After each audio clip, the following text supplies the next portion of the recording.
used to call Burma, which has for the last 4 years been ripped apart by civil war. Myanmar.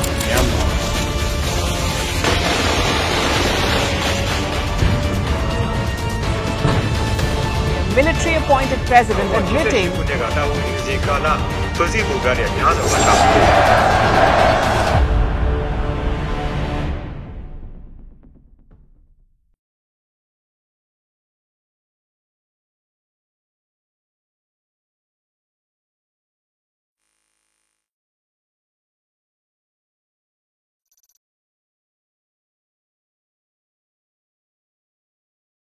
প্রায় ১৩,০০০ বছর আগে খ্রিস্টপূর্ব ৯,০০০ সালে বর্তমান মিয়ানমারের ভূমিতে প্রথম মানব বসতি স্থাপিত হয়।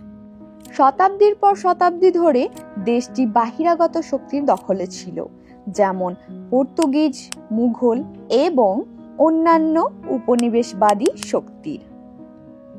কিন্তু সবচেয়ে গুরুত্বপূর্ণ সময় ছিল ব্রিটিশ শাসনের, যা দীর্ঘ ১২৪ বছর ধরে চলার পর অবশেষে ১৯৪৮ সালে মিয়ানমার ঔপনিবেশিক শাসনের শৃঙ্খল ভেঙে স্বাধীনতা লাভ করে এবং ইউনিয়ন অব বার্মা হিসাবে আত্মপ্রকাশ করলেও কিন্তু সত্যিকারের শান্তি কখনোই অর্জিত হয়নি। জাতিগত বিভাজন, অভ্যন্তরীণ সংঘর্ষ এবং ক্ষমতার লড়াই দেশটির পথ চলাকে কঠিন করে তোলে। এইভাবে দীর্ঘদিনের লড়াই চলার পর ২০১৫ সালে এক নতুন আশা জাগে দেশবাসীদের বুকে। মিয়ানমার তার প্রথম মুক্ত এবং নিরপেক্ষ নির্বাচনের আয়োজন করে। এরপর জনগণের বিপুল সমর্থনে লিডার হিসাবে অং সান সুচি এবং তার দল ন্যাশনাল লিগ অফ ডেমোক্রেসিকে নির্বাচন করেন দেশবাসী। সেদিন যেন গণতন্ত্রের সূর্যোদয় হয়েছিল মিয়ানমারে। এরপর ২০২০ সালে নির্বাচনে আবারও এনএলডি পার্টি জয়লাভ করে, কিন্তু এ বিজয় আনন্দ উল্লাস স্থায়ী হয়নি, কারণ ২০২১ সালে মিয়ানমারের সেনাবাহিনী আকস্মিকভাবে ক্ষমতা দখল করে, রাজনৈতিক নেতাদের বন্দী করে এবং রাষ্ট্রীয় জরুরি অবস্থা ঘোষণা করে দেন। আর সামরিক নেতা হয়ে ওঠেন মিন অং হ্যালেং। রাষ্ট্র ক্ষমতা নিজের হাতে তুলে নেন, যাকে কনসিডার করা হয়েছিল বিশ্বব্যাপী অনেক সংস্থার অপরাধী হিসাবে। এ ঘটনার পরপরই বিশ্বব্যাপী বিক্ষোভ শুরু হয় এবং তারপর রূপ নেয় সম্পূর্ণ গৃহযুদ্ধে। আজ মিয়ানমার একটি বিভক্ত দেশ। কিছু অঞ্চল সামরিক সেনাবাহিনীর দখলে, কিছু অংশ প্রতিরোধ গোষ্ঠীর নিয়ন্ত্রণে, আর কিছু এলাকা এখনো তীব্র লড়াই করে চলেছে। দেশটির জনগণ প্রতিনিয়ত শান্তি এবং গণতন্ত্রের জন্য আজ পর্যন্ত লড়াই চালিয়ে যাচ্ছে। চলমান সহিংসতার কারণে মিয়ানমারে ভ্রমণ দীর্ঘদিন ধরে সীমাবদ্ধ ছিল, কিন্তু ২০২৪ সালে বিদেশি পর্যটকদের প্রবেশ নিষেধাজ্ঞা জারি থাকলেও ২০২৫ সালে নির্দিষ্ট কিছু শহরে পর্যটকদের জন্য সীমিত অনুমতি দেওয়া হয়েছে। তবুও মাথায় রাখতে হবে, এটি এখনও কিন্তু ১৬৮টা দেশের মধ্যে তৃতীয় সর্বোচ্চ ঝুঁকিপূর্ণ দেশ। আর এই জটিল এবং অস্থির রাজনৈতিক ইতিহাসের দেশে আমার অভিজ্ঞতা কেমন হয়, চলুন তা দেখা যাক। নমস্কার বাঙালি বন্ধুরা, আমি রাফিকি আর আপনারা দেখছেন আমাদের চ্যানেল যাযাবর ব্লগস। তো এখন আমি আছি চেন্নাইয়ের আন্না ইন্টারন্যাশনাল এয়ারপোর্টে। তো টার্মিনাল 2-এ আছি। টার্মিনাল 2-এ আমার ফ্লাইট আছে। তো আজকে আমরা আমি স্টার্ট করতে চলেছি আমার 2025-এর প্রথম বিদেশ যাত্রা। তো এই বিদেশ যাত্রায় আমি যাচ্ছি মায়ানমার, এবং এই মায়ানমার এমন একটি দেশ যেই দেশটি মিলিটারি কুপ দ্বারা কিন্তু চালনা করা হয়। তো এর আগে আমি কখনো এরকম অভিজ্ঞতা করিনি, তো প্রথমবার আমি যাচ্ছি, ভয়ও লাগছে একটু, দেখা যাক কী হয়। বাকি এখানে প্রচুর ভিড়, তো যাওয়া যাক ভিতরে, তারপরে আমি কথা বলছি অন্যান্য বিষয়ে। আমার যে ফ্লাইট আছে, ফ্লাইটটাও কিন্তু মায়ানমার এয়ারওয়েজই আছে। তো এখানে গেটে এত ভিড়, বস অসম্ভব ব্যাপার। যাই, ওদিকের গেটটা দেখলাম একটুখানি কম আছে, বাট সবারই এইভাবে লং এখানে ওয়েট করতে হবে গেটের জন্য, প্রচুর বাজে অবস্থা। ভাই আমার ফ্লাইট আছে 9:45 আর এখন বাজে 7:45। লাইনে দাঁড়িয়ে পড়েছি, লাইনটা যাচ্ছে যদিও, এই যে এখানে ফ্লাইট দেখাচ্ছে 8M0631, 9:35-এ আছে। তো এখন সিকিউরিটি চেকিং হচ্ছে, স্টার্ট হয়ে গেছে, তো দেখা যাক কী হয়। ভাই লম্বা লাইন। তো আমি এখন চলে এসেছি আমার ইমিগ্রেশন শেষ করে এবং চেকিং শেষ করে। ভাই তো লম্বা লাইন ছিল। আর এখানে দেখুন টার্মিনাল পুরো ফাঁকা ফাঁকা। 7 নম্বর আমার দেয়া আছে। 7 নম্বর কোন দিকে? রেস্টুরেন্ট সব ওদিকে আছে, ফুড কোর্ট ওদিকে। আমাকে কিছু খেতে হবে কারণ সকাল সকাল বেরিয়ে গেছি, কিছু খাওয়া হয়নি। সেরকম খুব একটা ভিড় নেই এয়ারপোর্টে। এই ইমিগ্রেশন আমাকে জিজ্ঞাসা করলো, যেগুলো লাগলো সেগুলো হলো গিয়ে টিকিট, ভিসা। আমি ভিসা নিয়েছি, $50 নিয়েছে, মানে 4200 কত টাকা আর কিছু টাকা নিয়েছে। তো ভিসা নিতে হচ্ছে কারণ 2024 সাল পর্যন্ত কিন্তু এরকম ছিল যে ভিসা অন অ্যারাইভাল পাওয়া যাচ্ছিল, কিন্তু 2025-এর নিয়ম পাল্টে দিয়েছে। ভিসা আপনাকে নিতে হবে, ভিসা পাওয়া যাচ্ছে। অনলাইনে অ্যাপ্লাই করলে আমি 3 দিনের মধ্যে পেয়ে গেছি, তো ইজি ব্যাপার আছে। দেখছি খাবার কোথায় পাওয়া যায়। আর ইমিগ্রেশনে যেগুলো জিজ্ঞাসা করলো, একটা হচ্ছে ভিসা, ঠিক আছে, তারপরে দেখতে চাইলো রিটার্ন টিকিট। আমি রিটার্ন টিকিট অবশ্যই কেটে নিয়েছি। আর সাথে যেটা দেখতে চাইলো ওখানে হোটেল বুকিং, তো আমি হস্টেল বুক করেছি, তো সেই হিসেবে ওটাই দেখালাম। ওটা ছাড়া কোনো অ্যালাউ করলেন না এবং জিজ্ঞাসা করলেন কেন যাচ্ছি, কি করছি। আরে আমি জানি না ভাই, এই চেন্নাইয়ের এই ইন্টারন্যাশনাল এয়ারপোর্টে আমি আসি বা কোথাও যাই এখান থেকে, এই দুটো সময়ে ইমিগ্রেশনে আমার যে কি লঙ্কা লাগে। মানে আমাকে দেখে কি মনে হয় ভাই, আমাকে এত কোয়েশ্চেন মানে প্রত্যেকবার এক্স্যাক্টলি কি আইডি ওরা চায় সেটা আমি জানি না। ওরা আমাকে বলে কি যে এখানকার লোকাল আইডি। ভাই এখানকার লোকাল কি? আমি ভারতীয়, আমার কাছে আধার কার্ড আছে, আমি পশ্চিমবঙ্গের, আমি একদম কোশো দূর মাইলের না, ঠিক আছে, বাস এখানেই। এছাড়া আর কি আইডি চাই ওদের? আমার পাসপোর্ট থেকে শুরু করে সমস্ত কিছু আছে। তো অবশেষে আমি যাচ্ছি মায়ানমার, দেখা যাক কিরকম কি হবে। যেমন 2024-এ যেমন মানা করা হয়েছিল যে টুরিস্ট না আসতে, একটু ভয়ের ব্যাপার আছে। 2025-এ কিন্তু টুরিস্ট অ্যালাউ করছে, সাথে ভিসার সাথে।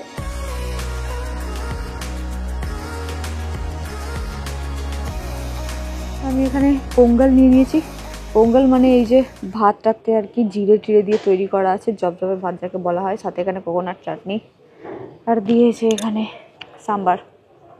তবে এটা খেয়ে নিই কারণ অলরেডি বেজে গেছে এখন 8:22 আর আমার ফ্লাইট আছে কিন্তু বোর্ডিং হবে 8:45-এ। তো আমাকে বোর্ডিংয়ের সময় পৌঁছাতে হবে, বেশি দূরে না, জাস্ট ওদিকেই আছে। তো খাবার খেয়ে এসে বসেছি আমি একদম 7 নম্বর গেটের কাছে। কিন্তু লাইনটা এভাবে আসছে, এটা হচ্ছে নতুন এয়ারপোর্ট, ঠিক আছে, এটা হচ্ছে নতুন এয়ারপোর্ট। ওদিকে অনেক দোকান টোকান আছে, ওই দিক থেকে আসলাম।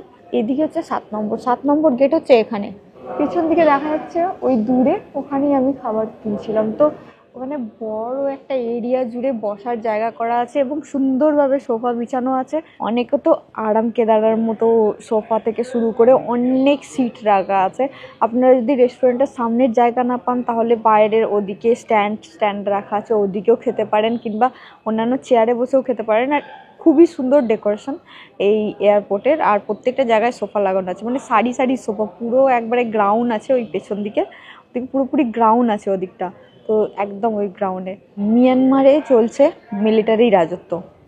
মিলিটারি মানে দেশ চালাচ্ছে মিলিটারিতে, কিন্তু ওখানকার সমস্যা এমনই যে অনেক জায়গায় অনেক রকম দল গঠন করে, কিছু এলাকা হচ্ছে যে সেই দল গঠনকারী তাদের একটা দল সেই এলাকার লিড করছে, এবং অন্যান্য জায়গায় কিছু অংশে মিলিটারি আছে এবং কিছু অংশে এখনও কিন্তু মিলিটারির সাথে লড়াই চালিয়ে যাচ্ছে। তো সেই হিসাবে মায়ানমারে যাওয়াটা একটা খুবই রিস্কের ব্যাপার। আর আর্মির আন্ডারে থাকা দেশে আমি প্রথমবার যাচ্ছি। তো এটাকে বলা হয় যেমন মিলিটারি কুপ মানে যেটাকে বলা হয় সামরিক অভ্যুত্থান। তার মানে হচ্ছে গিয়ে সামরিক বাহিনী হঠাৎ করে এবং অবৈধভাবে যখন একটা রাজনীতির যে ক্ষমতা সেটাকে নিজের হাতে তুলে নেয়, এবং সেখানে যে স্বতন্ত্র বা গণতন্ত্র পার্টি থাকে তাদেরকে যখন সরিয়ে দিয়ে হঠাৎ করে নিজেরা শক্তি গ্রহণ করে নেয় এবং নিজেরা দেশ চালায়, তখন তাকে বলা হয় যে মিলিটারি কুপ। ইমিগ্রেশন লাইনে কিন্তু সবাই ছিল, ঠিক আছে, মানে সবাই যেয়ে দাঁড়াচ্ছিল বলে ইমিগ্রেশন লাইনে এত ভিড় ছিল এবং সিকিউরিটি চেকেও এত ভিড় ছিল। তাছাড়া যে আমি প্রথমে গিয়ে বোর্ডিং পাস নিলাম, সেই সময় ওখানে কাউন্টারে কিন্তু লোকই ছিল না, মাত্র আমরা হাতে গোনা 7 জন ছিলাম। 7 জনের মধ্যে কাউন্টার পুরোপুরি ফাঁকা। আমি ভাবছি ভাই ফ্লাইটে তাহলে কজন যাবে, তাও এদিকেগুলো দেখে মনে হচ্ছে যে না, যাই হোক ফ্লাইটে যাবে তাও গোনা কজন, জানি না কত বড় ফ্লাইট হবে। মায়ানমারের ফ্লাইট ধরছি প্রথমবার, ঠিক আছে, মায়ানমার এয়ারওয়েজ, একদম নতুন। আমি এতটা ফাঁকা বলে আমি আশাই করিনি। আর এখানের মধ্যে ভাই ট্যুরিস্ট তো বোধহয় আমাকেই মনে হচ্ছে, বাকি এরা বোধ হচ্ছে যে ওখানে থাকে বা কেউ কেউ রেগুলার বা ওখানে জব করে এরকম ধরনের ব্যাপার বোঝা যাচ্ছে দেখে, বা বাসিন্দাও।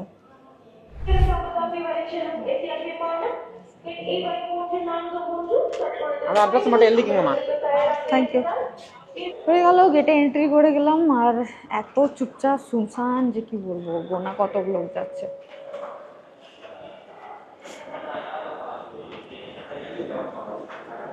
বাকি এয়ারপোর্ট ভালোই তৈরি করেছে। এই এয়ারপোর্ট দিয়ে এর আগেও একবার গেছিলাম আমি। Thank you. এই হচ্ছে ভাই মিয়ানমার এয়ারওয়েজ। ভাই দরজায় দাঁড়িয়েছিল, এখানকার ক্রু, মেয়েটা এত লম্বা আর স্বাস্থ্যবান যে কি বলবো। তো প্যাসেঞ্জাররা সব বোর্ড করছে, আমি বসে গেলাম, আমার হচ্ছে 5A সিট। আর ফ্লাইটটা দেখুন পুরো চকচকে। আর এখানে পা রাখার যে প্যাসেজটা, এই জায়গাটা কিন্তু অনেকটা বড়, মানে অনেকটাই। হেলদি মানুষগুলো কতটা আসবে ভাই, এতটা আসবে, তার আগে যাবে না। তো সেই হিসাবে কোনো মানুষের একটা, যাদের মনে হয় যে সিটে পা লেগে যায়, সেরকম ধরনের একটা ব্যাপার হবে না।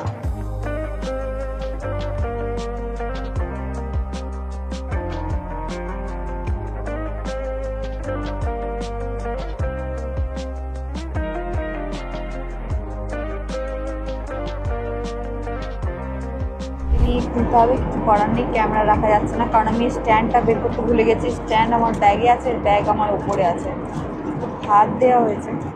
এটা কিন্তু মানে বার্মা, মানে মায়ানমারের খাবার। কারণ হচ্ছে গিয়ে মায়ানমারকে বার্মাও বলা হয়, আগে ছিল বার্মা, এবং তারও আগে বলা হতো ব্রহ্মদেশ।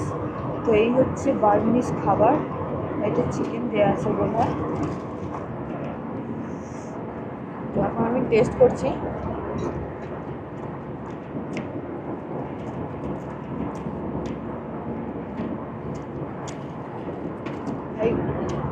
পেঁয়াজ এবং শুকনো লঙ্কাকে ভাজা হয় না, যেমন ভেজে ভর্তা করা হয় আলুর সাথে। এখানে কি হয়েছে, এখানে শুকনো লঙ্কাতে পেঁয়াজের সাথে ভাজা হয়েছে, ভাজার পর কী করেছে, মাংসর কেটে কেটে পিস করে করে ওর সাথে ভেজে নিয়েছে। তো সিনটা হয়ে গেছে এরকম। বাকি খেতে খারাপ লাগছে না, খেতে খুব সুন্দর লাগছে। আর ভাতের চালটা খুব সুন্দর। অ্যারাইভাল ফর্মে এত কিছু ডিটেলস বলতে হলো, মানে কোথায় যাচ্ছি, কতদিন থাকবো, মিয়ানমারে কতদিন থাকবো, এবং কটা সিটি ঘুরবো, কটা সিটিতে কতদিন থাকবো, এরকম ধরনের আমার ফোন নাম্বার, সাথে মিয়ানমারে কোথায় যাচ্ছি সেইখানকার কন্ট্যাক্ট নাম্বার, কোন হোস্টেল, তাদের কন্ট্যাক্ট নাম্বার পর্যন্ত দিতে হলো। আর তার থেকে মেন কথা হচ্ছে, আমি গিয়ে ওখানে আমার কাছে কোনো সিম কার্ড নেবো না, আমি বাইরে থেকে নেব। তার কারণ হচ্ছে গিয়ে মানি এক্সচেঞ্জ হয়তো আমি করতে পারি $30, মানে কম করে করবো। কারণ এয়ারপোর্টে যদি আমরা মানি এক্সচেঞ্জ করি তাহলে সবথেকে বড় ঠকা হবে, কারণ বাইরে যে টাকার এক্সচেঞ্জটা পাওয়া যায়, মানে হস্টেল যেখানে আছে তার আশেপাশে সিটি সেন্টারের কাছে যেখান থেকে করলে, বাইরে থেকে করলে ভালো প্রাইস পাওয়া যায়, এয়ারপোর্ট থেকে করলে ভালো প্রাইস পাওয়া যায় না, ঠিক আছে। তো সেই জন্যে আমি ভাবছি করবো না। কিন্তু চাপের এটা হয়ে গেছে, গ্র্যাব কিন্তু এখানে চলে না। আগে চলছিল, 2024 সালেও অনেকেই বলে যে গ্র্যাব চলছিল। এইবারে যখন আমি করছি কানেক্ট, আমার হচ্ছিল না, মানে ওতে দেশই দেখাচ্ছে না। মালয়েশিয়া আলাদা আলাদা যে সমস্ত দেশগুলো আছে সেগুলো দেখাচ্ছে, ভিয়েতনাম করে থাইল্যান্ড পর্যন্ত দেখাচ্ছে, কিন্তু মায়ানমার দেখাচ্ছে না।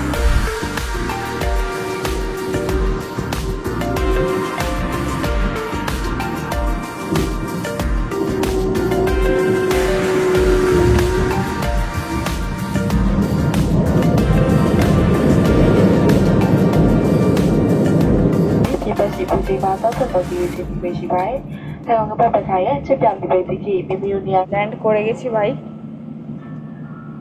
2:01 বাজে।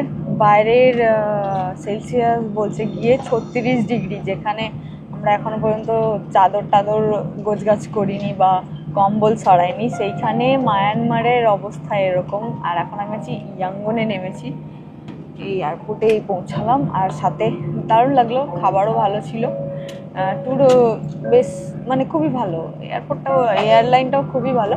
কিন্তু মেন কথা হয়ে গেছে কি নামার সময় একটু ভয় পাচ্ছিল আমার, কারণ প্লেনটা যেভাবে নামে না, স্মুথলি না নেমে একটু নিচে নিচে নিচে করে নামছিল, আর ওরকম হলেই আমার ভয় লাগে। তো এরকম একটা ব্যাপার ছিল, বাট ভালো, খুবই ভালো সাপোর্ট করলাম।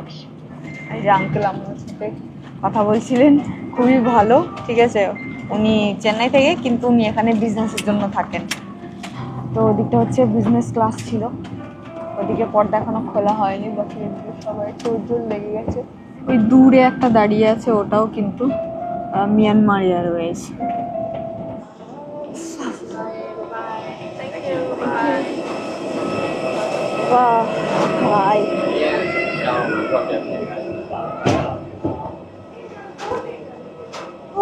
অবশেষে পৌঁছালাম মিয়ানমারের বাইরে। রোদের তাপ এমন, এই কাঁচের মধ্যে দিয়েও আসছে ভাই। আর আমি এই ট্যুরে এই যে হাতাওয়ালা জামা পরে এসেছি, একদিক দিয়ে ভালো ট্যান লাগবে না, বাট গরমে সেদ্ধ হয়ে যাবো। দেখা যাক কি হয়। আর এই হচ্ছে শেষের বছর, কিন্তু আমরা কমপ্লিট করেছিলাম, আমরা মানে আপনারা এবং আমি, তো আমরা সকলে কমপ্লিট করেছিলাম কিন্তু 14টা দেশ, ভারতকে নিয়ে 15টা দেশ। এবছরে আমরা প্রথম বিদেশে এসেছি,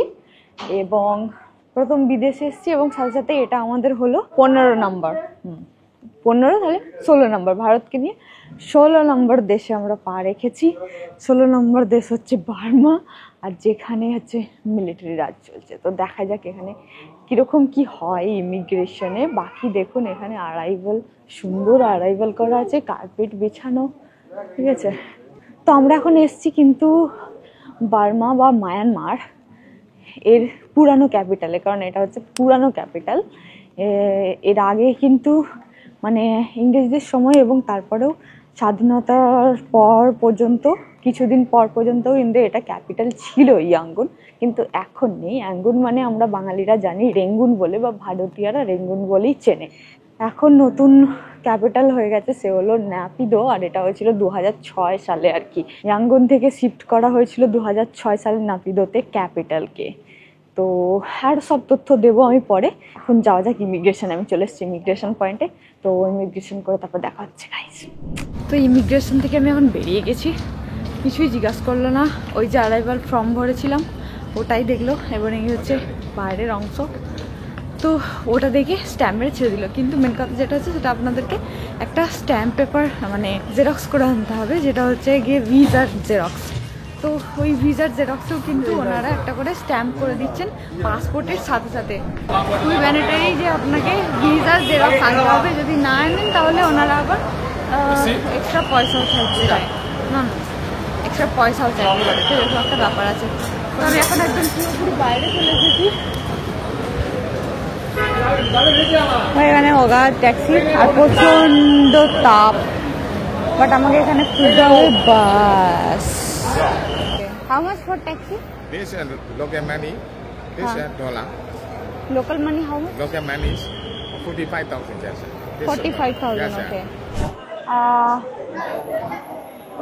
Okay, I'll come.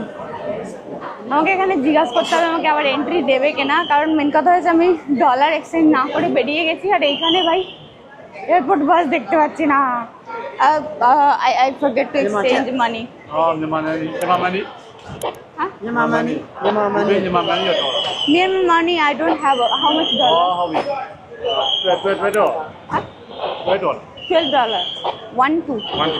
ওকে ভাই, এখানে প্রচুর ঝামেলা হচ্ছে গিয়ে ট্যাক্সি শুধু চলে, ঠিক আছে, বাস চলে না। আমি এখানে সিকিউরিটি গার্ড যিনি আছেন ওনাকেও জিজ্ঞাসা করলাম, উনি বললেন যে এদিকে কোনো ট্যাক্সি চলে না, মানে বাস চলে না, ট্যাক্সি করেই যেতে হবে, ঠিক আছে। $12 আমাকে বলছেন যে ওখানে পৌঁছে দেবেন, এরকম ধরনের আমার হুড হস্টেলে। তো দেখা যাক আমার হস্টেলের লোকেশনে পৌঁছায় কিনা, কারণ আমি ভেবেছিলাম যে কমসে কম $50 আমি এখান থেকে এক্সচেঞ্জ করাবো, বাট আমি সেটা না করিয়ে বাইরে বেরিয়ে গেছি। দিস ট্যাক্সি ওকে, ও থ্যাংক ইউ। তো এনারা কিন্তু হোস্টেলটা চেনেন।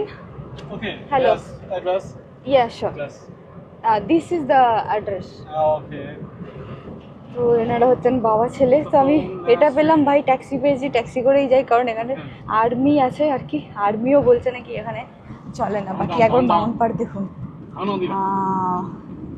এই হচ্ছে বার্মা বা মায়ানমার, অবশ্য অনেকে মিয়ানমারও বলে, তো বাংলায় কিন্তু আমরা মায়ানমারই বলি।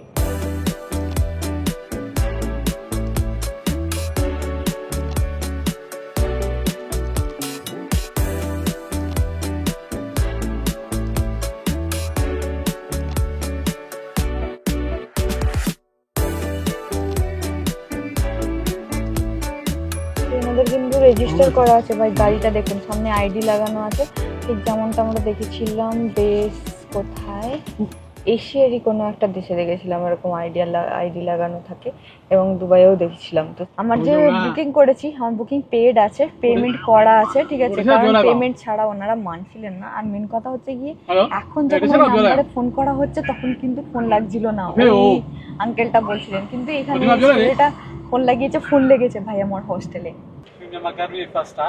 Yeah, first time. So there is no Wi-Fi, no network. So I was confused. So what is your name? My name is Tiha Pyo. Tiha Pyo. Yes. Okay, nice name. And your father? This is your father? My father is Wu Aonai. Oh. Huh? My father name is Wu Aonai. My father. Wanai. Yes. Oh wow, nice to meet you. Now this time is hot weather here, summer? China. ওকে ওকে। রাস্তাঘাট দেখুন একদম মানে ছিমছাম। Airport থেকে আমি কিন্তু down টাউনের দিকে যাচ্ছি, মানে শহরের সিটি সেন্টারের দিকে যাচ্ছি। ডাউন টাউনে হচ্ছে কি আমার হস্টেল, কিন্তু এই এয়ারপোর্ট থেকে যাওয়ার পথে আর কি এরকম দেখতে পাচ্ছেন। এখানে আমি বাস জিজ্ঞাসা করলাম, বাস ওনারা বললেন, আমি জানতাম যে একটা বাস চলে, কিন্তু এখানে সিকিউরিটি গার্ড থেকে শুরু করে সবাইকে জিজ্ঞাসা করতে ওনারা বলছেন যে না কোনো বাস নেই, এখানে আপনাকে ট্যাক্সি করেই যেতে হবে, ট্যাক্সি একমাত্র ভরসা। কিন্তু ওখানে শেয়ার ট্যাক্সিও থাকে, মানে 10-20 জন বসে যাওয়ার মতো থাকে, কিন্তু সেটা আমি দেখতে পেলাম না। এই যে এই গাড়িটা যাচ্ছে, এইরকম গাড়িগুলো আর কি যায়, শেয়ারিংয়ে যায়। ধরুন আপনাকে একটা নির্দিষ্ট জায়গায় নামাবে, যেমন আপনার রেলওয়ে স্টেশন হোক বা অন্যান্য জায়গায় হোক, এরকম ধরনের। Here you guys don't use Google, no? Okay. Google location. Look at money. No. Google location. Location. Yeah. Google location. What is this? Yes. Okay, thank you. This one. Yeah. Bye bye. Thank you.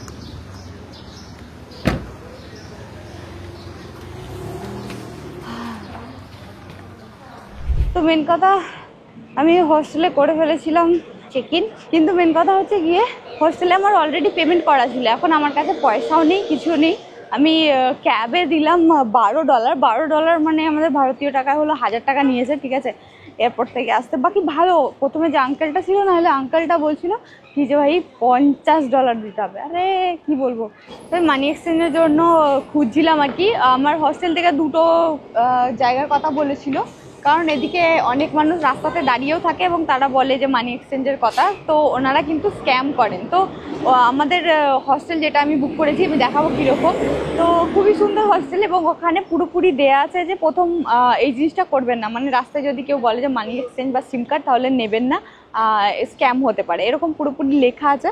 আর আমি এসেছিলাম এখানে, এই যে unity exchange, আর এটা ফেম। তো ফেম থেকে করালাম, কারণ ইউনিটির কাউন্টার ক্লোজ হয়ে যায় 3:30-র সময়। তো আমি 4টের সময় এখানে পৌঁছেছিলাম, তো সেই হিসাবে কাউন্টার ক্লোজ ছিল, তো ওইখানে রেটটা জানতে পারলাম না। তো এইখানে রেটটা ছিল যে $1 দিচ্ছিল 4350, ঠিক আছে, ক্যাত, এখানকার লোকাল মানি। তো সেই হিসাবে আমি করালাম মানি এক্সচেঞ্জ। এখন আমি যাচ্ছি সিম কার্ডের জন্য। ওদিকে দেখতে পাচ্ছি ফোনের দোকান, তো ওখানে যে সিম কার্ড নিতে হবে ভাই, কিন্তু অনেকগুলো ফোনের দোকান আছে ভাই। এরা সবাই আমাকে দেখে ভাবছে কোন গ্রহ থেকে চলে এসছে। দেখা যাক, জিজ্ঞাসা করি সিম কার্ডের কথা। ও ওকে Not what you're looking for. Okay, so how much internet and There's no internet and no bill. এই লাইনে পুরোপুরি সিম কার্ডের দোকান ছিল, ওই লাইনে মানি এক্সচেঞ্জ ছিল। ওখান থেকে এসে জিজ্ঞাসা করতে করতে শেষ পর্যন্ত এখানে পৌঁছেছি। ওখানে একটা মেয়ে ছিল, ওই মেয়েটা তামিলের মেয়ে, খুব মিষ্টি মেয়েটা। তো এই হচ্ছে দোকানটা, এখান থেকে আমি নিলাম, মানে ওই দিকের দোকানটা, মানে হলুদ কালারের যেটা। ভাই এখানে সিম কার্ডের ম্যাটার খুবই ভালো, মানে খুবই ভালো বলতে গিয়ে মাথা ব্যথা করা এরকম ধরনের। ভাই এখানে সিম কার্ড কিনলাম আমি, এখন আমার নেটওয়ার্ক আসছে, ঠিক আছে, 1 নম্বরে লাগিয়েছি। এদিকে আমি খাবার খুঁজতে বেরিয়েছি।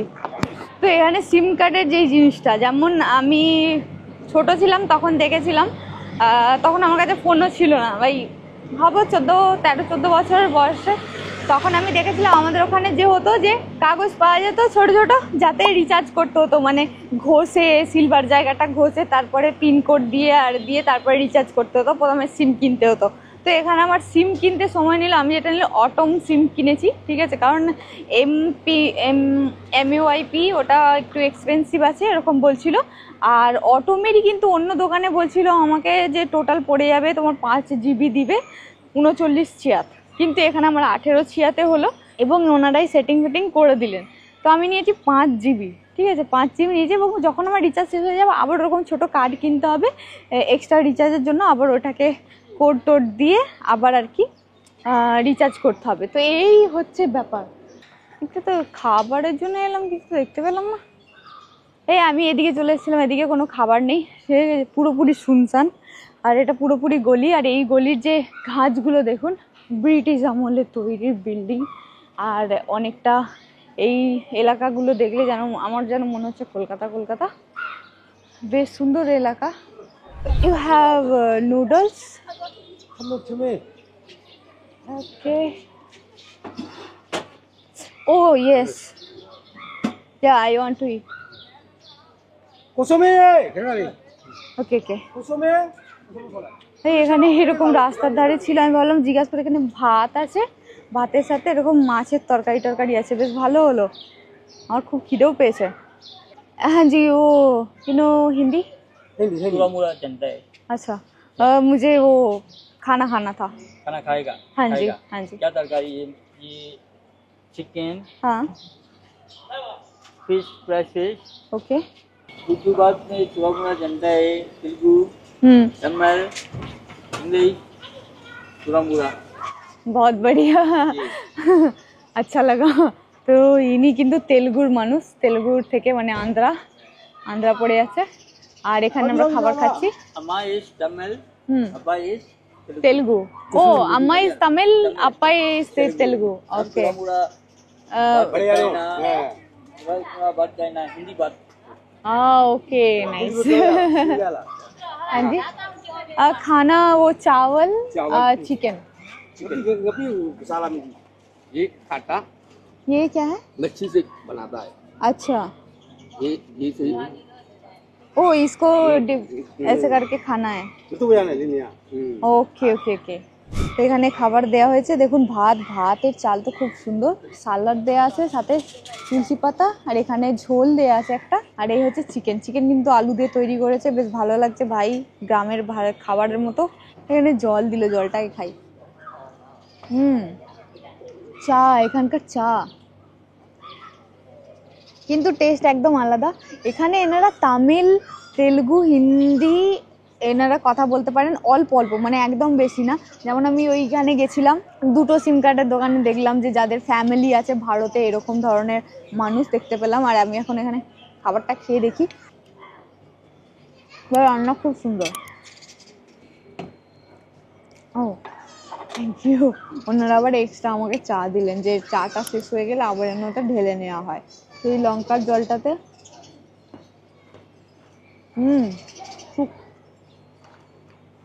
শুটকি বা শুকনো মাছ দিয়ে লঙ্কা দিয়ে ভালো করে পিষে তেল দিয়ে একটা তৈরি করা হয়েছে লিকুইড টাইপের, সেটাতে আর কি এনারা ব্যবহার করেন শাক পাতার সাথে। আমি খেয়ে নিই তারপর আরও অনেক কিছু বলছি, কারণ হস্টেলে আসার পরই আমার মাথায় হাত এমন একটা বিষয় হয়ে গেছে। আর এখানে এসে অনেক কিছু আমি বুঝতে পারছি না যে কী বলবো, কীভাবে কি হ্যান্ডেল করব, তো সেই বিষয়ে আমি জানাচ্ছি খাবার পরে। তো খেয়ে নিই আগে।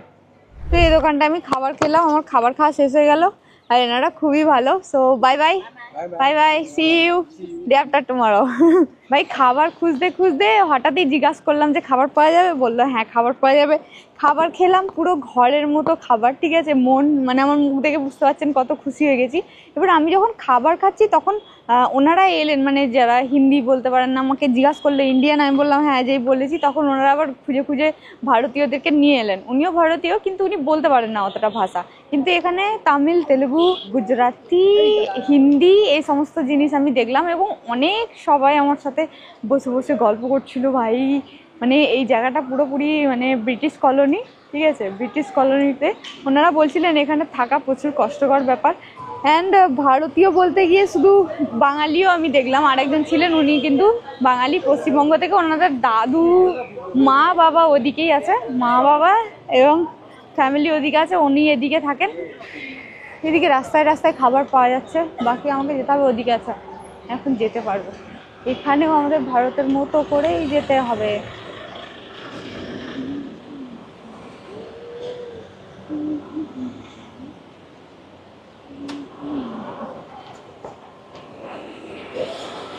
প্রচুর মানুষ বাসের জন্য এখানে অপেক্ষা করছে। আপনারা যারা দেখছেন একেবারে এই যে জায়গাটা, আমার পেছনে যে জায়গাটা, কলকাতায় বাসের জন্য যেভাবে দাঁড়িয়ে থাকা হয় ঠিক সেম ভাই সেইভাবেই দাঁড়িয়ে আছে সবাই। আর এখানকার লুকও একদম ওই রকম।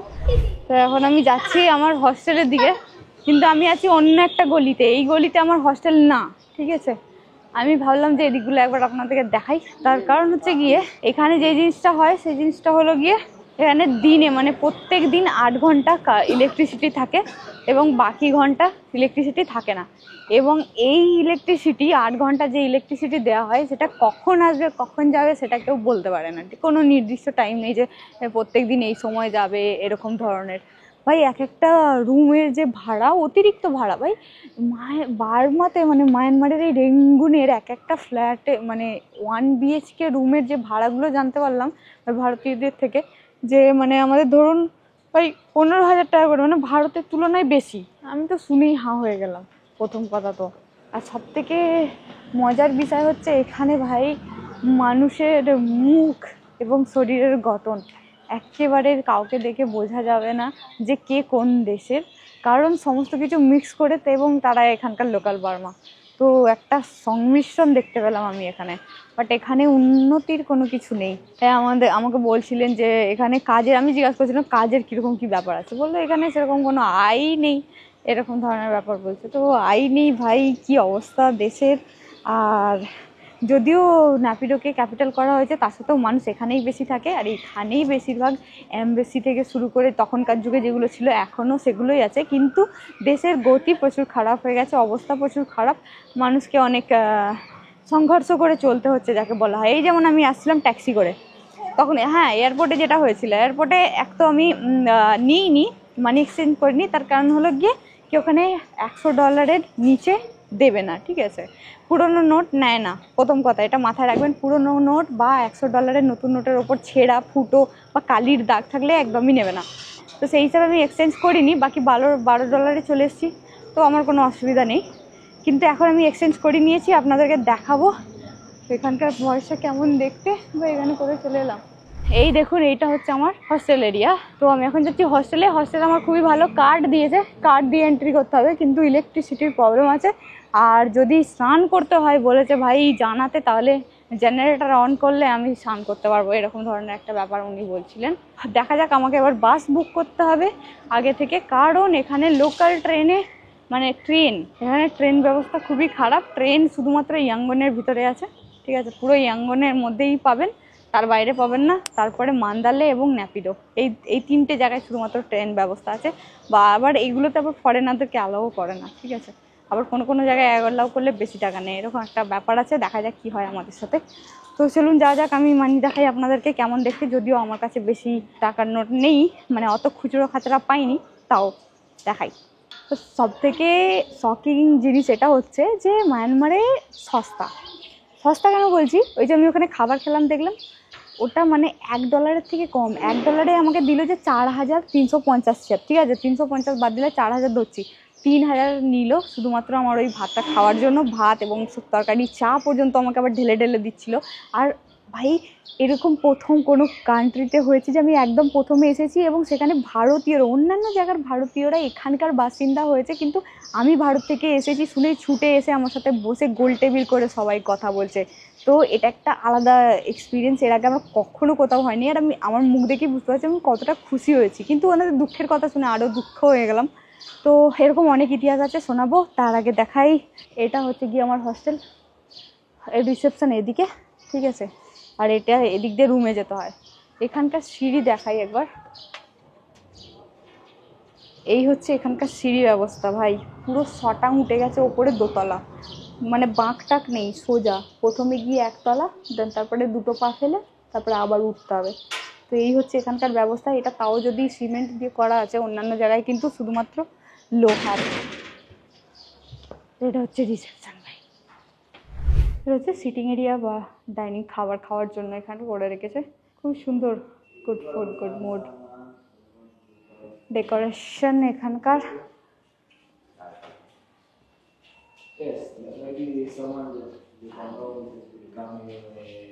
এদিকটাও অবশ্য বসার জায়গা। এদিকে আমার বোধহয় ছেলেদের আছে এবং এখানে মিক্সও আছে, বাকি আমি নিয়েছি ফিমেল। তো দেখাই, এটা হচ্ছে রিসেপশন। আর সব থেকে মেন এখানে যেটা দেওয়া আছে সেটা হলো গিয়ে, ভাই এখানে স্ক্যামার থেকে বেঁচে থাকতে হবে। তো আমার রুম আছে ফার্স্ট ফ্লোরে। এখানে দেখুন জলের ব্যবস্থা আছে, চেয়ার টেবিল, এদিক বরাবর দুটো রুম, এদিক বরাবর হচ্ছে বাথরুম। বাথরুমটা কিন্তু ফিমেল, ঠিক আছে, কিন্তু আমার রুম হচ্ছে এটা, একটা কার্ড দিয়ে দেওয়া হয়েছে।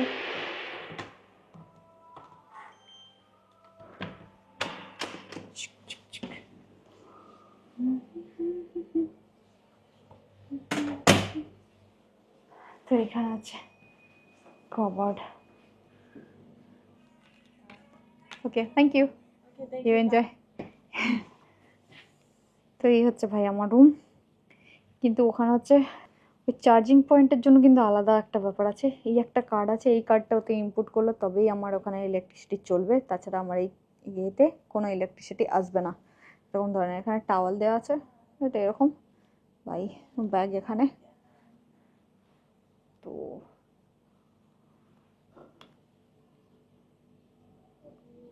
6 বেডের মেয়েদের এটা ডোম, এখানে এসছি। হ্যাঁ, দুটো কি, এই ঘড়িটা কিনেছি, ঠিক আছে, কাউন্ট করার জন্য যে শরীরের হাল কীরকম। এ তো আমাকে ভয় পাঠিয়ে দিচ্ছে, হার্ট রেট দেখা। উফ, হেঁটে হেঁটে আসলাম তার জন্য। এখানে আমি কার্ড দিয়ে দিয়েছি, আর এখন এই লাইট অন হয়ে গেল। উফ হো হো হো।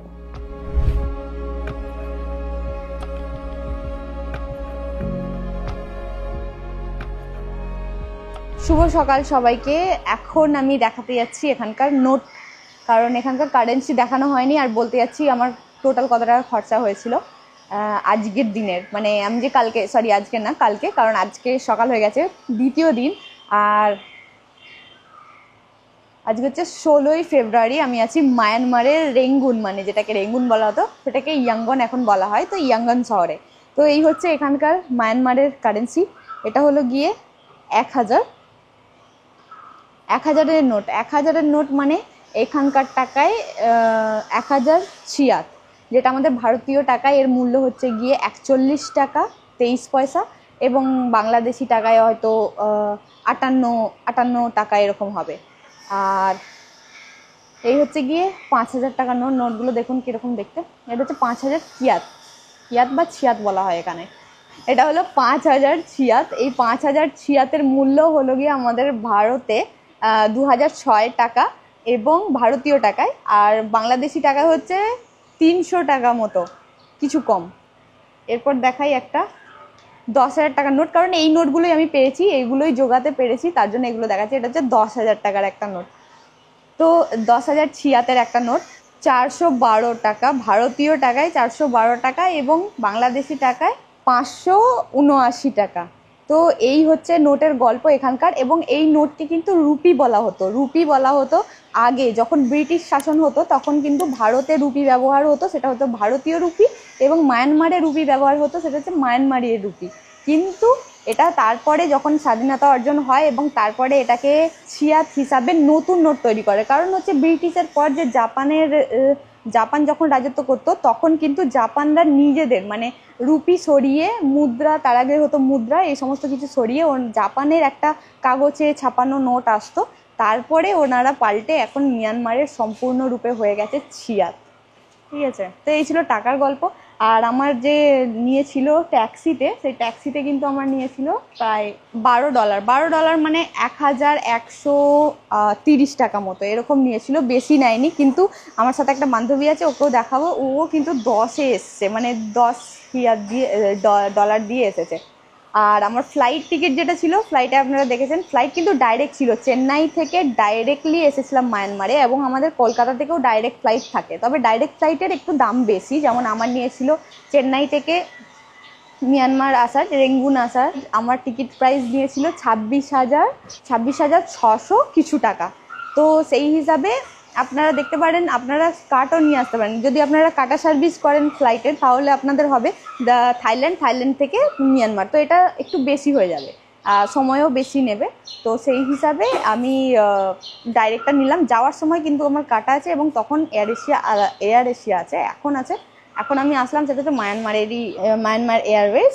আর আমি এখন আছি আমার হস্টেলে সমস্ত কিছু দেখিয়ে দিয়েছিলাম। এটা হচ্ছে রুফটপ, ঠিক আছে, এই রুফটপের ঠিক দৃশ্যটা এরকম ধরনের, ঠিক আছে, এই হচ্ছে আমার রুফটপ আর এই হস্টেলটা। হাই, তো আমার নতুন বান্ধবী, ও দুবাইয়ে থাকে, ঘুরতে এসছে, ও ট্রাভেলার। তো এখন আমি বেরোচ্ছি, এখন বেলা হয়ে গেছে, কারণ এখানে খাবার হয়, আমার আবার ইনক্লুডেড ব্রেকফাস্ট আছে।